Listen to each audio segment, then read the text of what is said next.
বাগদার হেলেঞ্চা, সেখানে 13টি বুথে ভুতুরে ভোটার কত জানেন? 418।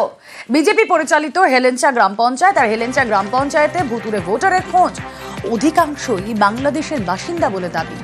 বাগদা পশ্চিম ব্লক তৃণমূল সভাপতির এমনই দাবি। পাল্টা তৃণমূলকে দোষারোপ করতে ছাড়ছে না বিজেপি। না, আমি যে নামগুলো পড়ে শোনালো তাদের আমি চিনি না। এই পাটে বাড়ি কিনা তাদের আমি চিনি না, বাড়ি কি করে বুঝবো? কখনোই দেখেননি? আমি দেখিনি। এখানে যে নামগুলো বললো সেগুলো আছে কিনা আমি বললাম এগুলো আমি চিনি না। এই পাড়ার মধ্যে ওদের নাম নেই, দেখি না, ফলস ভোটার, সেগুলো কেটে দেয় ভালো।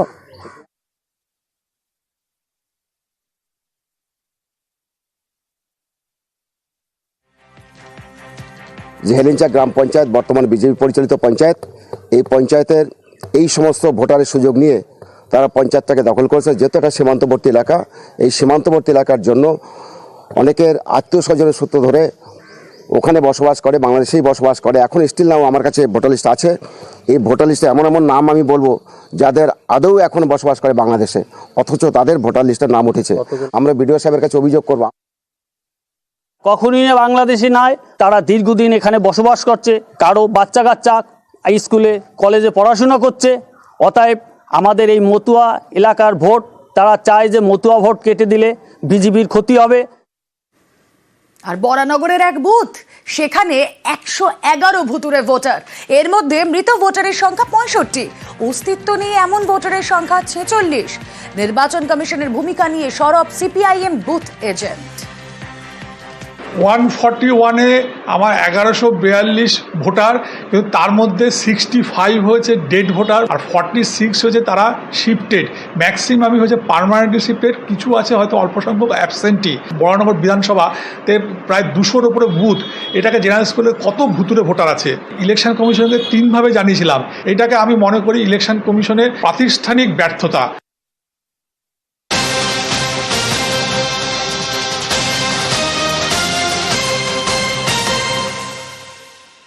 বাজেট সেশনের দ্বিতীয় পর্বে ফের সরগরম সংসদ। এপিক গরমিলে আলোচনার দাবি তৃণমূলের। আলোচনায় অনুমতি না মেলায় ওয়াকআউট।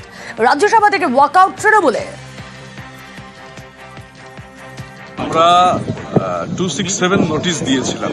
এই যে ডুপ্লিকেশন অফ এপিক কার্ডস, এটা অত্যন্ত একটা জরুরি বিষয় এবং শুধু তৃণমূল কংগ্রেস নয়, অন্যান্য রাজনৈতিক দল তারাও এই নিয়ে আলোচনা চান। যখন অধিবেশন শুরু হলো আমাদের ডিমান্ড ছিল যে এটা নিয়ে আলোচনা হোক, কারণ একাধিক প্রমাণ রয়েছে। ফেয়ার অ্যান্ড ফ্রি ইলেকশনের ক্ষেত্রে এপিক কার্ড অত্যন্ত জরুরি। এরকম একটা বিষয় নিয়ে পার্লামেন্টে আলোচনা হবে না, সবাই যখন দাবি করছে, একাধিক বিরোধী রাজনৈতিক দল তারা বলছেন যে এপিক কার্ড নিয়ে চর্চা হোক, এই ডুপ্লিকেশন নিয়ে চর্চা হোক, সরকার কিছুতেই সে চর্চা করতে দিতে রাজি নন। গণতন্ত্রের সর্বোচ্চ জায়গা, সেখানেই আলোচনা করতে না দেওয়াটা অত্যন্ত দুর্ভাগ্যজনক। গভর্নমেন্ট আসলে একটা ডিনায়াল মোডে কন্টিনিউ করছে। 17.5 লক্ষ যে ভুয়ো জাল ভোটার আছে, তাদের জন্য আগামীকাল যাচ্ছি নির্বাচন কমিশনের দরবারে।